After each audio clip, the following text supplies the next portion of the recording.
الحمد لله رب العالمين نحمده ونستعينه ونستغفره ونعوذ بالله من شرور أنفسنا ومن سيئات أعمالنا من يهده الله فلا مضل له ومن يضلله فلا هادي له ونشهد أن لا إله إلا الله ونشهد أن سيدنا محمدا عبده ورسوله أما بعد فقد قال الله تعالى في القرآن العظيم وفي القرآن المجيد بعد أعوذ بالله من الشيطان الرجيم بسم الله الرحمن الرحيم إنك لعلى خلق عظيم صدق الله قال نبينا صلى الله عليه وسلم إنما الأعمال بالنيات وإنما لكل امرئ ما نوى صدق رسول الله صلى الله عليه وسلم. அளவற்ற அருளாளனும் நிகரற்ற அன்புடையோனுமாகிய அல்லாஹ்வின் திருப்பெயரால் துவங்குவோமாக. இறைவனின் தூதாய் இறுதி தூதராய் உலகத்திற்கு வந்த முஹம்மது ரசூல் ஸல்லல்லாஹு அலைஹி வஸல்லம் அவர்கள் மீதும் அவர்களின் வாழ்க்கை வழிமுறைகளை வலுவாது பின்பற்றி நடக்கிற நம் அத்துணைவர்கள் மீதும் வல்லோன் அல்லாஹுவின் கருணையும் கரிசனமும் பாதுகாப்பும் ஈர் உலகத்திலும் குன்றாமல் குறைவின்றி நின்று நிலவட்டுமாக என பிரார்த்தித்தவனாக வார்த்தையை தூங்குகிறேன். இறைவனுக்கு சுப்ஹானஹு வ தஆலா ஒரு முஸ்லிமின் வாழ்வு எப்படி அமைய வேண்டும் என்பதற்கு திருக்குர்ஆனில் அல்லாஹ் வழிகாட்டுகிறார். இந்த மார்க்கத்தினுடைய தவிர்க்க முடியாத வரலாற்றுக்கு சொந்தக்காரர், ஆகச்சிறந்த நபிமார்களின் பட்டியலில் அல்லாஹ்வுடைய நண்பர் என்கிற அந்தஸ்தை பெற்ற ஹதரத் இப்ராஹிம் அலைஹிஸ்ஸலாம் அல்லாஹ்விடத்தில் கேட்ட பிரார்த்தனையை அல்லாஹ் குர்ஆனில் சொல்கிறான், வஜஅல்லி லிசான ஸித்கின் ஃபில் ஆஹிரீன். இறைவா, எனக்கு பின்னால் என்னை பற்றி நல்ல செய்திகளை மக்கள் பேசுகிற சூழலை என் வாழ்க்கையில் நீ ஏற்படுத்தி தருவாயாக.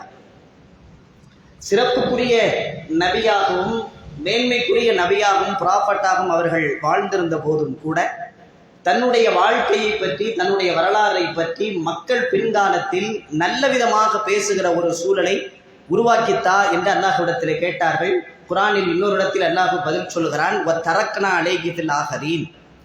பின்னால் வருகிற மக்கள் உங்களை பற்றி நல்ல செய்திகள் பேசுகிற சூழலை நாம் உருவாக்கி கொடுத்தோம் என்று அல்லாஹ் அவர்களுடைய வாழ்க்கைக்கான நிலையை குர்ஆனில் அல்லாஹ் பேசுகிறார். ஒரு முஸ்லிமுக்கு எப்படி ஆசை இருக்கணும்னா, தன்னுடைய வாழ்வுக்கு பிறகு தன்னை பற்றி நல்ல செய்திகள் பேசுகிற ஒரு வாழ்க்கையை அவன் வாழ்ந்திருக்க வேண்டும். பெருமைப்படுத்தி பேசுவதற்காகவோ புகழ்ந்து பேசுவதற்கான வாழ்க்கை என்ன, அவன் செய்த செயல்களால் அவன் செய்த அறச்சிந்தனைகளால் ஆற்றிய பணிகளால் பின்னால் வருகிற மக்கள் அவரை பற்றிய நல்ல செய்திகள் பேசுகிற சூழல் தனது வாழ்க்கைக்கு வேண்டும் என்கிற ஆசை ஒரு முஸ்லிமுக்கு உருவாக வேண்டும். மண்ணில் புதைக்கப்பட்டதற்கு பிறகு, உயிர் போனதற்கு பிறகு உடல் கபருக்குள் இல்லாமல் போயிருக்கலாம். ஒரு முஸ்லிம் புதைக்கப்பட்டதற்கு பிறகு புதைக்கப்பட்ட இடத்தில் தோண்டி பார்க்கிற போது அங்கே எலும்புகள் கூட இல்லாமல் போயிருக்கலாம். அப்படி ஒரு முஸ்லிமின் உடல் காணாமல் போனதை போல செயல் காணாமல் போய்விடக்கூடாது. நீக்க மர நிறைந்த வாழ்வாக அந்த வாழ்வு இருக்க வேண்டும். தன் ஆற்றிய சேவைகளால், தன்னுடைய பணிகளால், தன்னுடைய அர்ப்பணிப்புகளால் இந்த சமூகத்தின் தேவையை நிறைவேற்றுகிற ஒரு மனிதனாக ஒரு முஸ்லிம் தன் வாழ்க்கையை அமைத்துக் கொள்ள வேண்டும் என்பது குர்ஆன் நமக்கு சொல்லித் தருகிற செய்தி. நமக்கு தெரிந்த அந்த பிரபலியமான நபிமொழி, அல்லாஹ்வுடைய தூதர் ஸல்லல்லாஹு அலைஹி வஸல்லம் அவங்க சொன்னாங்க, இதா மாத்தல் இன்சான் இன்கத்த அமலுஹு இல்லா ஸலாத்தா.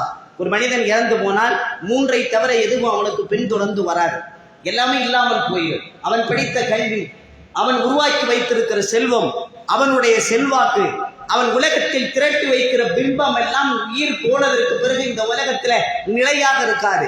ஆனால் மூன்று மாத்திரம் பின்தொடர்ந்து வரும். அல்லாஹ்வுடைய தூதர் ஸல்லல்லாஹு அலைஹி வஸல்லம் அவங்க சொல்லி கொடுத்தாங்க, இல்முன் யன்தஃபு பிஹி, இவனால் கற்றுக் கொடுக்கப்பட்ட கல்வி. ஒரு கல்வியாளராக கல்விக்கான வேலைகளை, பணிகளை ஒருவன் செய்கிறான். தொட்டலை தூறுகிற அந்த கேணியில் ஊறுகிற தண்ணீரை போல அந்த கல்விக்கான பணி தொடர்ச்சியாக வந்து கொண்டே இருக்கும். அவ் சதகத்துல் ஜாரியா, நிரந்தரமான தர்மம் அவன் இறப்புக்கு பிறகும் வந்து சேரும். அவ் வலதுன் சாலிஹுன் யதுலஹு, இவனுக்காக பிரார்த்தனை செய்கிற இவன் குழந்தையின் பிரார்த்தனை. அல்லாஹ்வுடைய தூதர் ஸல்லல்லாஹு அலைஹி வஸல்லம் சொன்னாங்க. இதுல கவனிக்க வேண்டிய விஷயம் என்ன பார்த்தீங்கன்னா, இந்த மூன்று விஷயத்தையும் ரசூல் ஸல்லல்லாஹு அலைஹி வஸல்லம் அல்லாஹ்வுடைய இபாதத்துல நமக்கு சேர்க்கல. உன்னுடைய தொழுகை, இறப்புக்கு பிறகு தொழுகை நாம இருக்கிற வரைக்கும் தான் கடமை. உயிரோடு இருக்கிற போது என்ன தொழுதோமோ அந்த தொழுகையை தான் கொண்டு போய் சேர்க்க முடியும். என் இறப்புக்கு பிறகு நான் தொழுகை வாய்ப்பில்லை. என் இறப்புக்கு பிறகு நான் நோன்பு வைப்பதற்கு வாய்ப்பில்லை. என் இறப்புக்கு பிறகு ஹஜ் உம்ரா அமல்கள் செய்வதற்கு வாய்ப்பில்லை. எனவே இறைவனுக்கான கடமை நிறுத்தப்பட்டு விடுகிறது. உங்கள் இறப்புக்கு பிறகும் கூட நீங்கள் மனிதனுக்கு செய்கிற கடமை, அடியார்களுக்கு செய்கிற சேவை, ஆற்றுகிற பணி உங்கள் இறப்புக்கு பிறகும் கூட நிரந்தரமாக உங்களுக்கு கொண்டு வந்து சேர்க்கும் என்கிற சக மனிதனின் கடமையை அல்லாஹ்வுடைய தூதர் ஸல்லல்லாஹு அலைஹி வஸல்லம் இந்த நபி மொழியில நமக்கு சொல்லி கொடுத்தாங்க. சதகத்துல் ஜாரியா, நிரந்தரமான ஓடுகிற தர்மம். நாங்க ரசூல் ஸல்லல்லாஹு அலைஹி வஸல்லம், வெள்ளம் பூமிக்குள்ள ஊருக்குள்ள வந்தா தான் நமக்கு பயம், பதட்டம். வெள்ளம் வந்துட்டா, ஆறு வந்துட்டா, தண்ணீர் உள்ள புகுந்த சிக்கல். நன்மையில் வெள்ளமாக வர வேண்டும் என்கிறார்கள் ரசூலுல்லாஹ். அது புயல் அடித்து அந்த வெள்ளம் வரட்டும், நீங்கள் செய்கிற நற்காரியங்கள், நன்மைகள் அது வெள்ளமாக திரண்டு வரட்டும், ஓடுகிற தண்ணீரை போல பூமியில் ஓடட்டும். உங்கள் இறப்புக்கு பிறகும் கூட அந்த செயல் இந்த உலகத்தால் நன்மை செய்யக்கூடிய செயலாக அது மாறட்டும் என்கிற செய்தியை அல்லாஹ்வுடைய தூதர் ஸல்லல்லாஹு அலைஹி வஸல்லம் அவங்க நமக்கு சொல்லி கொடுக்குறாங்க. இயல்பா நிறைய தர்மங்கள் செய்கிறோம். பசித்து ஒருவன் கேட்கிறான், உணவு கொடுக்கிறோம். இந்த உணவு சாப்பிட்ட உடனே அவன் பசி அணைந்து விடுகிறது. அல்லாஹ்வின் பொருத்தம் கிடைப்பதற்கு அது வாய்ப்பாக அமைகிறது. இயல்பாக எல்லோரும் செய்கிறோம். இஸ்லாம் என்ன சொல்கிறது தெரியுமா? ஒரு நேரத்தில் ஒரு செயலை செய்துவிட்டு உங்கள் தர்மம் முடிக்கப்பட்டதாக நினைக்காதீர்கள். காலம் காலத்திற்கு அந்த தர்மம் தொடரட்டும். ஒரு கிணறு வெட்டுங்கள், தண்ணீர் பஞ்சத்தின் நேரத்தில் தண்ணீர் தருவதற்கான வேலைகளை செய்யுங்கள். அந்த தண்ணீர் ஊறுகிற காலத்தில் அந்த கிணற்றிலிருந்து ஒளி செய்ய தண்ணீர் எடுத்தால், ஒளி செய்தால் நன்மை, தொழுதால் நன்மை. அங்கிருந்து தண்ணீர், தாகம் தீர்ப்பதற்காக தண்ணீர் எடுக்கப்படுகிறது. எடுக்கிற காலமெல்லாம் உங்களுக்கு நன்மை. அதன் மூலமாக தண்ணீர் எடுத்து விவசாய பொருட்களுக்கு பயன்படுத்தப்படுகிறது. அது உங்களுக்கு நன்மையாக வருகிறது. அது விலங்குகளும் பறவைகளும் அந்த தண்ணீரை குடிப்பதற்கான ஒரு சூழல் ஏற்பட்டால் தண்ணீர் எடுக்கிற காலமெல்லாம் அப்படி ஒரு நிரந்தர நன்மையை வாழ்நாள்ல செய்யணும். நூற்றுக்கணக்கான நன்மை அல்ல, ஒரு காரியமாவது. என் இறப்புக்கு பிறகு நான் இல்லாமல் போனாலும் என் செயலால் உலகம் அழிகிற காலம் வரை நான் தொட்டு வைத்த ஒரு காரியம் நிற்பாட்டப்படாமல் தொடர்ந்து நடக்கிற காரியத்தை ஒரு முஸ்லிம் செய்தாக வேண்டும். உஸ்மான் ரலியல்லாஹு அன்ஹு அவங்களுடைய வரலாறு நமக்கு சொல்லுகிறது. கடுமையான பஞ்சம் மதீனாவுல, தண்ணீர் இல்லை. ஒரு யூதன் ஒருத்தன் தான் கிணறை கையில வச்சுட்டு அதிகமான பணத்தை வைத்து கொண்டு மக்களுக்கு தண்ணீர் விற்பனை செய்தான். உஸ்மான் ரலியல்லாஹு பேச்சுவார்த்தை நடத்தினாங்க. அவன் சம்மதிக்கல. சொன்னாங்க, முழு பணத்தையும் கிணற்றுக்கான பணம் தருகிறேன், ஆனால் கிணற்றுக்கான பங்குல பாதி பங்கு மட்டும் எனக்கு கொடு, உனக்கு பாதி பங்கு, பணம் முழுவதும் கொடுக்கப்படும். ஒரு நாள் நீ தண்ணீரை பயன்படுத்து, மறுநாள் நான் தண்ணீருக்கு பயன்படுத்துகிறேன், 2 பேரும் சரிசமமாக பயன்படுத்துவோம், முழு பணத்தையும் உனக்கு தருகிறேன். லாபம் என்று அந்த யூதன் பணத்தை வாங்கி கொண்டான். உஸ்மான் ரலியல்லாஹு இலவசமாக மக்கள் தண்ணீரை எடுப்பதற்கு அனுமதி கொடுத்துட்டான். அது ஒரு குடத்திற்கு கூடுதல் பணத்தை வாங்கினா உஸ்மான் அலி எல்லாம் இலவசமா கொடுத்தாங்க, மக்கள் பார்த்தாங்க இலவசமா கிடைக்குது, தண்ணீரை குடிச்சிட்டு தேவையானது எடுத்து வச்சுக்கிடுவோம், கால்நடைக்கு கொடுப்போம், பணம் கொடுத்து வாங்க வேண்டாம்னு மக்கள் அந்த யூதன்கிட்ட தண்ணீர் வாங்காம விட்டாங்க. சும்மா கிணறு கிடைக்குது, ஒரு நாளைக்கு தண்ணீர் எடுக்கிறாங்க, வழி இல்லாம திரும்ப வந்து உஸ்மான் அலி கேட்டா திரும்பவும் பணம் கொடுத்து முழுவதுமாக வாங்கி அந்த சதக்காவாக அந்த கிணறை பிஅர் ரூமா என்கிற அந்த கிணறை உஸ்மான் அலி எல்லாம் சதக்காவா கொடுத்தாங்க. இன்றைக்கு வரை மதினாவில் அந்த கிணறு, அந்த கிணற்றிலிருந்து தண்ணீர் அந்த மக்களுக்கு இன்றைக்கும் பயன்படுகிறது. வரலாறு 1000 ஆண்டுகளை கடந்து விட்டது. 10 நூற்றாண்டுகளை கடந்து உஸ்மான் அலி அல்லாஹ் ஆற்றிய அந்த மகத்தான சேவையின் வெளிப்பாடு. தண்ணீர் ஊறுகிற காலமெல்லாம், அதிலிருந்து தண்ணீர் எடுக்கப்படுகிற காலமெல்லாம், அந்த தண்ணீரின் மூலமாக சமூகம் பயன்படுத்தப்படுகிற காலமெல்லாம் நீண்ட தர்மத்தை வருகிற வாய்ப்பு அதன் மூலமாக கிடைக்கிறது. இஸ்லாம் அப்படி வாழணும்னு விரும்புது. ஒரு நிரந்தரமான நன்மை உள்ள ஒரு சூழலை, என் வாழ்க்கை நிரந்தரம் இல்லை, என் பொருளாதாரம் நிரந்தரம் இல்லை, என் செல்வம் எனக்கு நிரந்தரம் இல்லை, ஆனால் நான் செய்த நன்மையான காரியம் இந்த உலகத்தில் நான் இல்லாமல் போனாலும் கூட அது ஜீவிதமாக அந்த காரியம் நிற்க வேண்டும் என்று இஸ்லாம் நமக்கு வாழ்வியலை தருகிறது. சின்ன சின்ன காரியம். ரசூல் ஸல்லல்லாஹு அலைஹி சொன்னாங்க, ஒரு மரத்தை நீங்க நட்டு வைங்க, ஒரு மரம் நட்டு வைத்தால் உங்களுக்கு அது ஒரு சதக்கா. சதக்காவை காசு கொடுத்தானா சதக்கான்னு இஸ்லாம் சொல்லலை. ரியாலு சாலிஹின் போன்ற நபிமொழி தொகுப்புல 30க்கும் மேற்பட்ட இடங்களை சதக்காங்கிற வார்த்தையை அதற்கு பதிலாக எடுக்கப்படுகிறது. அதுல ஒன்று மரம் நட்டு வைப்பது உங்களுக்கு தர்மம், சதக்கா. அதில் பறவைகள் போய் அமர்ந்தால் அது உங்களுக்கு ஒரு நன்மை. அதில் பழங்கள் வளைந்து வளர்ந்து வந்து அந்த பழங்களை யாராவது சாப்பிட்டால் உங்களுக்கு ஒரு தர்மம். யாராவது பொருளை திருடிட்டாங்கன்னா அது உங்களுக்கு ஒரு தர்மம்.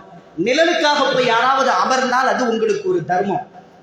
ஒரு மரம் நடுகிற சுன்னத்திற்கு பின்னால் ரசூல் ஸல்லல்லாஹு அலைஹி வஸல்லம் 5-6 நன்மைகள் உங்களுக்கு கிடைக்கும்னு சொல்றாங்க. மரத்தை நாம நட்டு வச்சோம்னா நமக்கு நன்மை கிடைக்குமான்னு தெரியல. அது வளர்ந்து வருகிற காலத்துல செடியாக இருந்து கொஞ்சம் கொஞ்சமா வளர்ந்து வருகிற வரை நாம் உயிரோடு இருப்போமான்னு தெரியல. எனக்கு பயன்பாடு இல்லை, எனக்கு பின்னால் வருகிற சந்ததி அதன் மூலமாக பயன்படும். எனக்கு பின்னால் வருகிற மக்கள் அந்த மரத்தை பயன்படுத்துவார்கள். எனக்கு நன்மை கிடைக்காவிட்டாலும் என் சந்ததிகளுக்கு பயன்படுகிற ஒரு மரம் நடுகிற காரியத்தை ஒரு முஸ்லிம் செய்ய வேண்டும் என்று அல்லாஹ்வுடைய தூதர் ஸல்லல்லாஹு அலைஹி வஸல்லம் அவங்க நமக்கு வலியுறுத்தி தர்றாங்க. குளோபல் வார்மிங், பூமி வெப்பமயமாக ஆயிடுச்சு, பூமியை காப்பாற்ற முடியாது, எல்லா நோய்களுக்கும் அதுதான் காரணம், ஓசோன்ல ஓட்டை விழுந்திருக்கு, ஒரே தீர்வு மரம் நடுவர் தான். பள்ளிவாசல்கள் பூரா மரமா இருக்கணும், நிர்வாகம் பூரா இனி மரம் நடுகிற காரியத்தை செய்யணும். அது ஒரு சுன்னத், ரசூலுல்லாஹ் வலியுறுத்திய சுன்னத். ஒரு பாலைவன பிரதேசத்தில் வாழ்ந்த ஒரு தீர்க்கதரிசி, ஒரு ப்ராஃபட் உலகத்துல மரம் நடுவதை சுன்னத்தாக உலகத்திற்கு அறிவிச்சவங்க அவங்க தான். திப்பு சுல்தானுடைய வரலாறு எழுதப்படுகிறது. மைசூரை ஆண்டு கொண்டிருக்கிற திப்பு சுல்தான் கைதிகளாக பிடிக்கப்படுகிற கைதிகளுக்கு அவர் தண்டனை வழங்குறார். என்ன தண்டனை கொடுத்திருக்காருன்னா, ஒரு குறிப்பிட்ட அளவு நிலம் கொடுக்கப்பட்டு இந்த நிலத்துல மரத்தை செடியா கொடுப்போம், அந்த செடியை உள்ள நட்டு வச்சு மரமா வளர்க்கணும். ஒரு செடி பட்டு போனால் 5 ஆண்டுகள் கடுங்காவல் தண்டனை உங்களுக்கு வழங்கப்படும். நீ மரம் வளர்க்கிறியா, சிறை தண்டனை அனுபவிக்கிற, இந்த மரத்தை வளர்க்கிற, ஒரு செடி பட்டு போனாலும் உங்களுக்கு தண்டனை நிறைவேற்றப்படும். உயிரை கொடுத்து தண்ணீரை ஊற்றி கைதிகள் வளர்த்தார்கள். இன்றைக்கு மைசூர் எவ்வளவு பசுமையாக மாறியது. இன்னைக்கு ஊரே ஏசி போட்ட அளவுக்கு மைசூர் பசுமையாக மாறியதற்கு திப்புவினுடைய குற்றவாளிகளை தண்டிப்பதற்கு மரம் நடுகிற நிகழ்வை திப்பு மேற்கொண்டார் என்கிற வரலாற்றை பார்க்கிற போது மரம் எவ்வளவு முக்கியம். தனக்கு பயன்படாவிட்டால் தனக்கு பின்னால் வருகிற சந்ததிகள் பயன்படுவதற்கான ஒரு வாய்ப்பை. சென்னையில வரதா புயல் வந்து மரங்கள் அடித்து செல்லப்பட்ட போது, குறுக்க கிடந்த போது அங்கே இருந்த இஸ்லாமிய இளைஞர்கள் மரத்தை அப்புறப்படுத்தி எங்கேயெல்லாம் மரம் விழுந்துச்சோ அந்த இடத்துல புதிய மரக்கண்டுகளை நட்டு வைத்து சென்னையினுடைய வெப்பத்தை தணிப்பதற்கான காரியத்தை செஞ்சாங்க. இஸ்லாம் அதை வரவேற்குது. அந்த பணிகள் செய்யுங்கன்னு சொல்லுது. நீங்கள் இல்லாமல் போனாலும் கூட நிரந்தர நன்மை தருகிற காரியத்தை ஒரு முஸ்லீம் செய்யணும். அதனாலதான் ரசூலுல்லாஹ் சதக்காவை, தர்மத்தை பொருளாதாரத்தோடு நிறுத்தலை, பொருளியலோடு என்ன செய்யல. ரசூலுல்லாஹ் தர்மத்தை ஒரு சகோதரனை பார்த்த உடனே சிரித்த முகத்தோடு பார். ஒரு சகோதரனை சிரித்த முகத்தோடு பார்ப்பது அவனுக்கு செய்கிற தர்மம். உன் மனைவிக்கு ஒரு கவலம் உணவை வாயில நீ ஊட்டி விடுறியா, அப்படி ஊட்டி விடுவது நீ அவளுக்கு செய்கிற தர்மம்.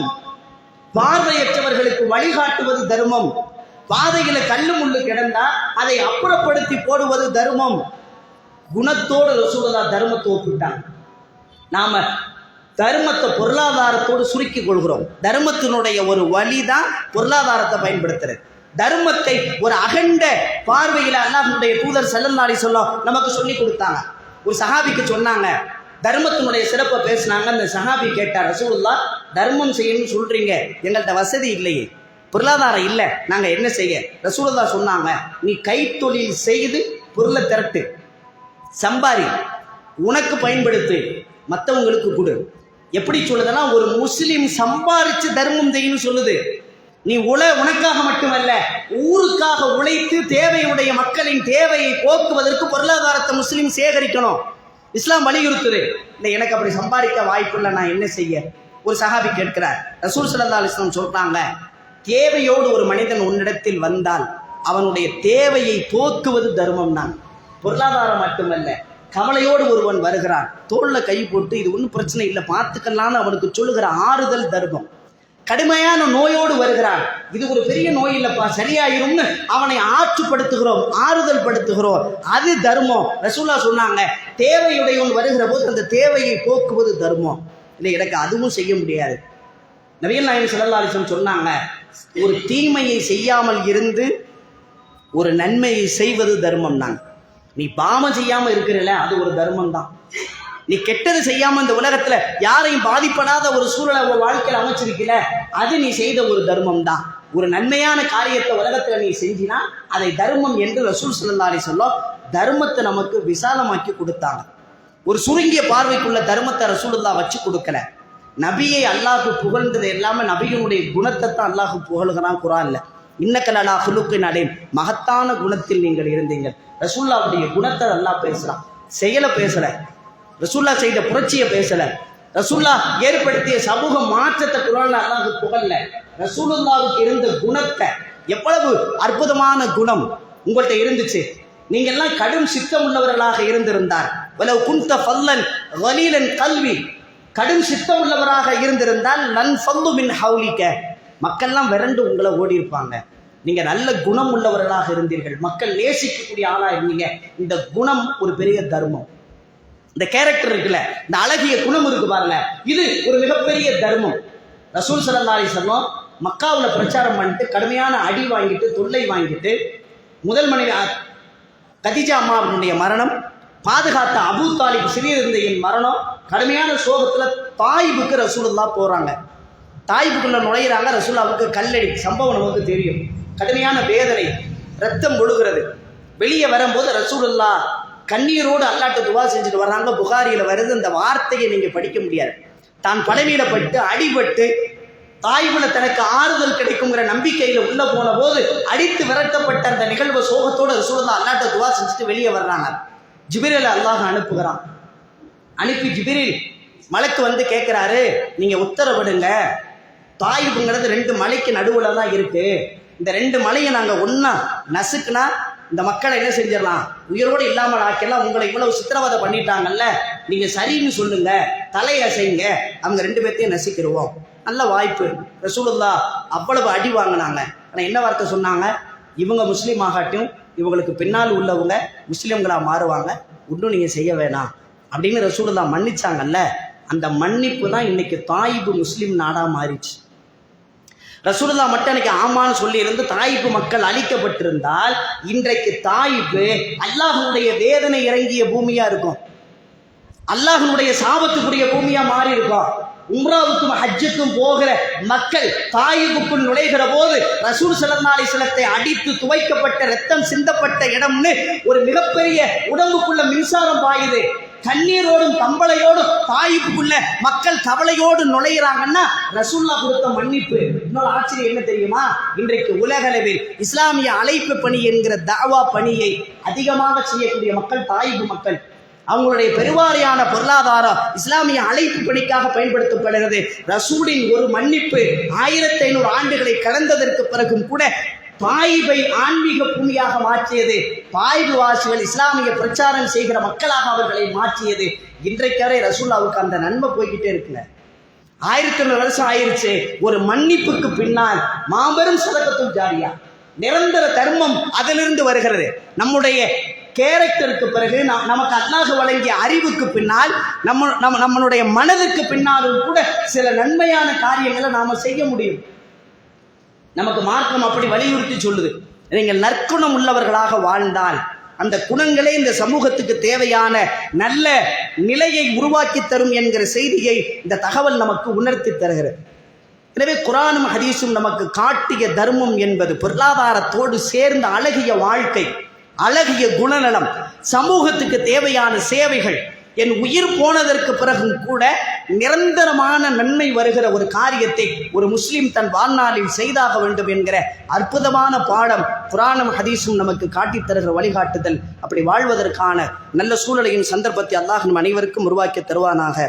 வாஹிர் தஅவானா அனில் ஹம்துலில்லாஹி ரப்பில் ஆலமீன்.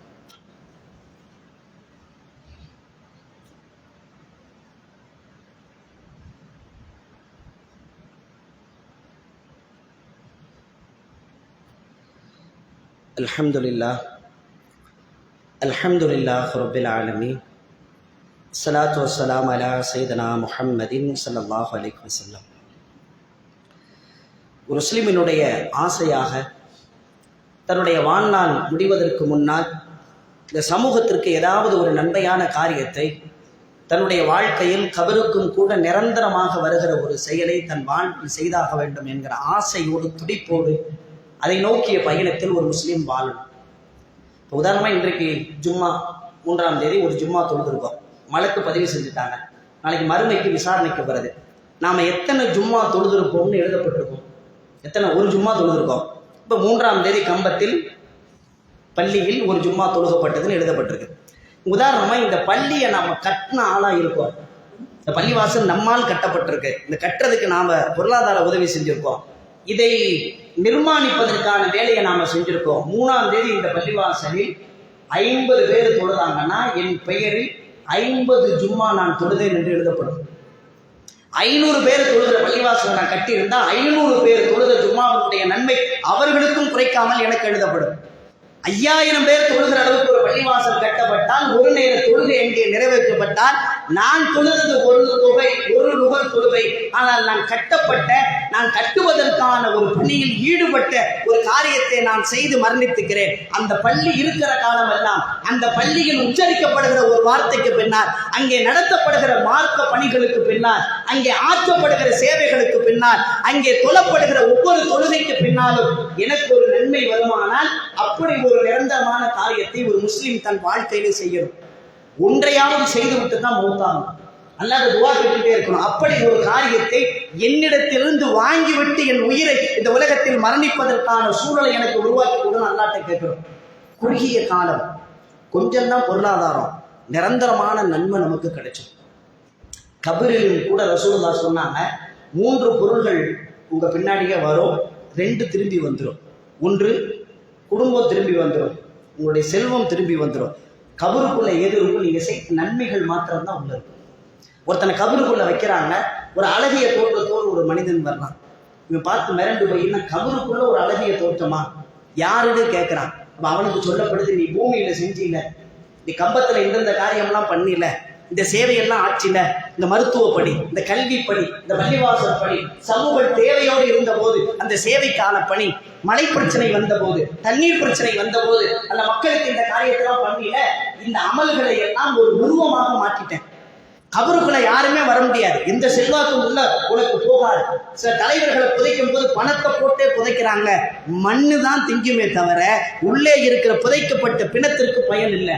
ஆனால் நீங்கள் செய்த நன்மையான காரியம் உருவமாக மாற்றப்பட்டு உருவாக்கப்பட்டு கபருக்குள் உங்களுக்கு வைக்கப்படுற ரசூலுல்லாஹ் சொன்னாங்கன்னா, அப்படி ஒரு உருவத்தை உருவாக்குற காரியத்தை இந்த பூமியில நாம செய்கிறோம். குறிப்பாக இளைஞர்கள், இன்றைக்கு நவீன யுகம் உங்களுக்கு அவ்வளவு வாய்ப்பின் வாசலை திறந்து கொடுத்திருக்கு. சதக்கத்துல் ஜாரியான பொருளாதாரம் இருந்தா மாத்திரமல்ல, இஸ்லாத்திற்கு எதிராக தவறான கருத்து பேசுறாங்க, வாட்ஸ்அப்ல ஒரு வரி குறும் தகவலை நீங்க போடுங்க, அது இருக்கிற காலமெல்லாம் உங்களுக்கு நன்மையா கொடுக்கும். அது தவறான வழிக்கு மாத்திரமே பயன்படுத்தப்படுகிற இடமாகவே திரும்ப திரும்ப சுருக்கப்பட்டிருக்கு. நீங்க அந்த இடத்த மாத்துங்க, இஸ்லாத்துக்கு சாதகமான பிரச்சாரத்தை பேசுங்க. தலைநகர் சென்னையில வெள்ளம் ஏற்பட்டது, ஒரு இஸ்லாமிய இளைஞன் ஒரு அரை வரி வார்த்தை தான் எழுதியிருந்தான், மறக்க முடியாத வார்த்தை. பல இடங்கள்ல திரும்ப திரும்ப அந்த வார்த்தையை சொல்றேன். அந்த சின்ன பையன் ஒரே ஒரு வாட்ஸ்அப்பினுடைய குறும் செய்தி ஒரு இளைஞன் பதிவு செய்தான். இப்போதெல்லாம் தலைநகர் சென்னையில் தாடிகளை பார்த்தால் குழந்தைகள் சிரிக்கிறார்கள். எந்த தாடி ஆபத்து, எந்த தாடி பயங்கரவாதம், எந்த தாடி தீவிரவாதின்னு சொன்னீங்களோ அந்த தாடியை பார்த்தா தான் குழந்தைகள் சிரிக்கிறாங்களா? அந்த தாடி தான் தண்ணீர் கொடுத்துச்சு, அந்த தாடி தான் பண்ணு வாங்கி கொடுத்துச்சு, அந்த தாடி தான் பால் வாங்கி கொடுத்துச்சு, அந்த தாடி தான் உயிரை காப்பாத்துச்சு. எனவே இந்த தாடிக்கு பிறகு ஒரு மனித நேயம் இருக்கிறது, இந்த தாடிக்கு பிறகு ஒரு மனித மாண்பு இருக்கிறது, இந்த தாடிக்கு பிறகு மக்களை காப்பாற்றுகிற ஒரு மாபெரும் சக்தி ஒளிந்து கிடக்கிறது என்கிற செய்தியை ஒரு குறுந்தகவல்.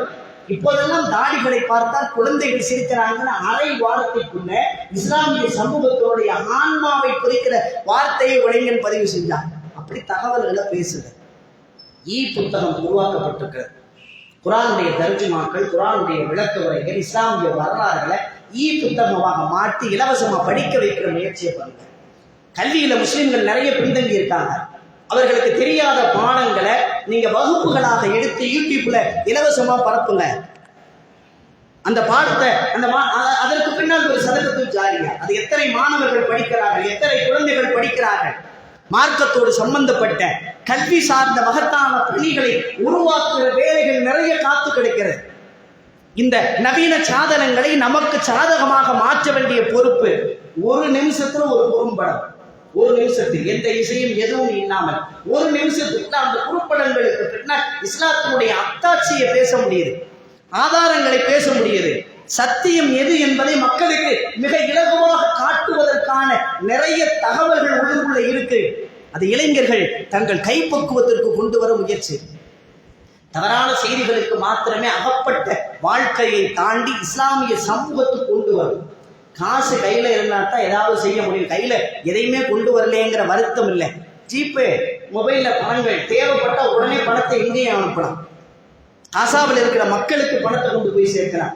எங்கே பாதிக்கப்பட்டு ஒருத்தருக்கான அவனுக்கு பொருளாதாரத்தை கொண்டு போய் சேர்க்கலாம், கல்வியை கொண்டு போய் சேர்க்கலாம், ஆறுதல்களை கொண்டு போய் கேட்கலாம். தவறாக பரப்பப்பட்ட செய்திகளுக்கு எதிரான ஒரு மாபெரும் பிரச்சாரத்தை, நீங்கள் பேச்சாளர்கள் இல்லை, நீங்கள் எழுத்தாளர்கள் இல்லை, மிகப்பெரிய ஆயுதம் உங்க கையில இல்ல, ஆனா மொபைல் என்கிற மிகப்பெரிய ஆயுதம் இருக்கிறது. இஸ்லாத்துடைய சத்தியத்தை மக்களுக்கு அடித்தட்டு மக்களுக்கு கொண்டு போய் சேர்ப்பதற்கு, படித்த மேம்படித்த மக்களுக்கு கொண்டு போய் இந்த கல்வியை பரப்பதற்கான மிகப்பெரிய ஆயுதம் செல்போன் உங்க கையில இருக்கு. அதை லாபகமாக பயன்படுத்தி அதை உங்க சூழலுக்கு மாற்றி இந்த சமூகத்திற்கும் இந்த சமுதாயத்திற்கும் பரப்பப்பட்ட தவறான கருத்துகளுக்கு எதிராக சத்திய வழியில் கொண்டு போய் இஸ்லாத்தை அறிமுகப்படுத்துவதற்கான முயற்சியை குர்ஆனை ஓத தெரியல. ஒரு நாள்ல வகுப்பு அட்டன் பண்ணா குர்ஆனை ஓதக்கூடியவர்களா உங்களை எங்களால மாற்ற முடியும். ஒரு 5 மணி நேர வகுப்பு, ஒரு 6 மணி நேர வகுப்பு, அழிப்பே தெரியாத மக்களை குர்ஆனை வாசிக்கிற மக்களா மாற்ற முடியும். நமக்கான மீடியா, சோசியல் மீடியா நமக்கு அவ்வளவு சாதகமாக இருக்கிறது. தவறை ஓரம் வைங்க, நடக்கிற குற்றங்களை ஓரமா வைங்க. நமக்கு அதை சாதகமாக்குவதற்கான ஒரு சூழல் உருவாக்கப்படணுமா இல்லையா? நம்ம வாழ்ந்ததற்கு ஒரு அடையாளம் வேணுமா இல்லையா? செவுத்துல ஒரு ஆணி அறையிறோம், செவுத்துல ஆணி அரைஞ்சு அந்த ஆணியை நீங்க பிடிங்கிருவ, ஒரு ஓட்டை தெரியும். வந்தவங்க எல்லாம் கேட்பாங்க, என்னங்க செவுத்துல ஓட்டையா இருக்கு, என்ன செஞ்சீங்க? இல்லை காலண்டர் தொங்க விடலாம்னு அடிச்சோம், அப்புறம் வேணான்னு விட்டுட்டோம். சரி சிமெண்ட் வச்சு அந்த ஓட்டையில பூசுங்க. இன்னொருத்தர் வந்து கேட்பாரு, ஏதோ ஓட்டை போட்டு இப்போ சிமெண்ட் வச்சு பூசிருக்கீங்களே என்னன்னு கேட்பாரு. இங்க முதல்ல இருந்து விளக்கம் கொடுக்கணும். திரும்ப நீங்க ஒயிட் வாஷ் பண்ணுங்க, அப்பயும் ஒருத்தர் வந்து கேட்பாரு, இல்லைங்க ஏதோ ஓட்டை போட்டு சிமெண்ட்டை வச்சு பூசி அப்புறம் நீங்க ஒயிட் வாஷ் பண்ணிருக்கீங்க, அப்புறம் நீங்க விளக்கம் சொல்லணும். நான் ஆணி அரைஞ்சோம் கேலண்டரை தொங்க விடுறதுக்கு.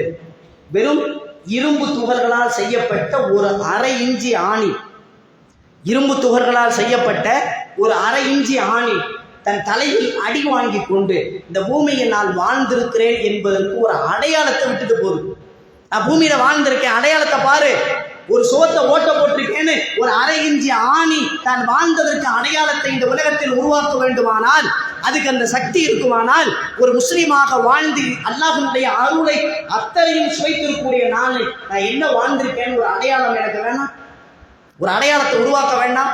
இந்த சமூகத்துக்கு தேவையான ஒரு காரியத்தை நான் செய்ய வேண்டாம்? பொருளாதாரத்தில், கல்வியில், மக்களுக்கு வழிகாட்டுவதில் நிறைய தேவை இருக்கிறது, நிறைய தேவைக்கான சூழல் இருக்கிறது. என்னால் என்ன செய்ய முடியும்? யாராவது செய்வார்களானால் செய்கிற இடத்துல என் பங்களிப்பு என்ன கொடுக்க முடியும்? என்னுடைய நேரத்தில், என் பொருளாதாரத்தில், என் அறிவில், என் ஆற்றலில், என் உழைப்பில் என்னால் இதை செய்ய முடியுங்க. எனக்கு ஆலோசனை தான் கொடுக்க முடியும், என்னால் வேலை பார்க்க முடியாது. தகுந்த ஆலோசனை. நிறைய இடத்துல ஆலோசனை இல்லாமல் தான் தவிச்சு கிடக்கிறாங்க. அப்போ நல்ல கருத்துக்களை, நல்ல ஆலோசனைகளை அந்த மக்களுக்கு வழங்கி இந்த சமூகத்தை மேம்படுத்துவதற்காக, தான் வாழ்ந்த காலத்தில் ஒரு அடையாளத்தை உருவாக்குவதற்காக 1500 ஆண்டுகளை கடந்ததற்கு பிறகும் கூட சஹாபாக்களுடைய பேரை இங்கே உச்சரிக்கிறோம்ல, சஹாபாக்களுடைய வாழ்க்கையை உச்சரிக்கிறோம்ல. கஷ்டம், பஞ்சம், பட்டினி, ஒட்டி போன வயிறு, கிழிந்து போன ஆடை, கந்தல் துணிகளை அணிந்து வாழ்ந்த ஒரு சமூக கூட்டம் 1500 வருஷம் கடந்ததற்கு பிறகும் ஒரு குக்கிராம மக்காவில் பாலைவனத்தில் பிறந்த மனிதர்களின் பெயரை மரியாதையோடு ஜும்மாவின் மேடைகள் உச்சரிக்கிறோம்னா அந்த வாழ்க்கைக்கு பிறகு அர்ப்பணிப்பு இருந்தது, தியாகம் இருந்தது, தன்னை மீறி இந்த சமூகத்துக்கு எதையாவது செய்துவிட்டு போக வேண்டும் என்கிற துடிப்பு அந்த வாழ்க்கைக்குள்ள இருந்தது. அதனால தான் அந்த வாழ்க்கைக்கு மௌத் அல்லாஹ் கொடுக்கல, அந்த உடலுக்கு மௌத்த கொடுத்தான், அந்த உயிருக்கு அல்லாஹ் மௌத்த கொடுத்தான். அந்த ஆன்மா இந்த பூமியில் இல்லாமல் போயிருக்கிறது. ஆனால் வாழ்ந்த வாழ்க்கைக்கு, வரலாறுக்கு அல்லாஹ் மௌத்த கொடுக்கல. கியாமத் வரை, உலகம் அழிகிற காலம் வரை, மறுமையிலும் கூட அந்த பெயர் பேசப்படுகிற ஒரு வாழ்க்கையை, வரலாற்றை அல்லாஹ் உருவாக்கி கொடுத்தானா அப்படி ஒரு நியத்தை நாம வைக்கணும். என் உயிர் போவதற்குள்ளாக இந்த சமூகத்துக்கு பயன்பட்டவனாக, இந்த சமூகத்துக்கு உதவி செய்தவனாக நான் செய்த ஒரு செயலாவது என் இறப்புக்கு பிறகும் கூட இறைவா நீண்ட நன்மை எனக்கு தரக்கூடிய ஒரு காரியத்தை எனக்கு உருவாக்கித்தா என்கிற ஆசை அல்லாஹ்விடத்தில் கேட்டுக்கொண்டே இருக்க வேண்டும். நம்முடைய வாழ்க்கையை ஒரு வரியில நாம சொல்லலாம்.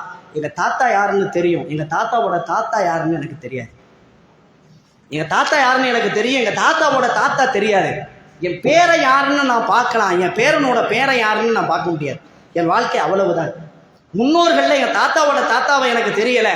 பின்வாழ போடக்கூடிய வாழ்க்கையில என் பேரனோட மகனை பார்ப்பனான்னு தெரியல. சத்தியமா பேரனை பார்க்கறதுக்கு வாய்ப்பே இல்லை. இந்த சுருங்கிய போன இந்த வாழ்க்கைக்குள்ள நான் என்ன செய்திருக்கிறேன் என்கிற அந்த வாழ்வியல் செய்துதான் நக்துபுமா கத்தமு ஆசாரகும். நீங்கள் வாழ்கிற போது செய்த காரியமும் பதிவு செய்யப்படும். உங்கள் இறப்புக்கு பிறகு நீங்கள் செய்த நன்மையான காரியங்களும் பதிவு செய்யப்படும் அல்லாஹ் குர்ஆன்ல சொல்றான். அப்படி இறப்புக்கு பிறகும் கூட தொடர்ந்து நன்மை செய்யக்கூடிய ஒரு காரியத்தை நம்மளுடைய வாழ்நாளில் செய்வதற்கான நல்ல சூழலையும் சந்தர்ப்பத்தை அல்லாஹ் நமக்கு உருவாக்கி தருவானாக. வாஹிர் தஅவானா அனில் ஹம்துலில்லாஹி ரப்பில் ஆலமீன்.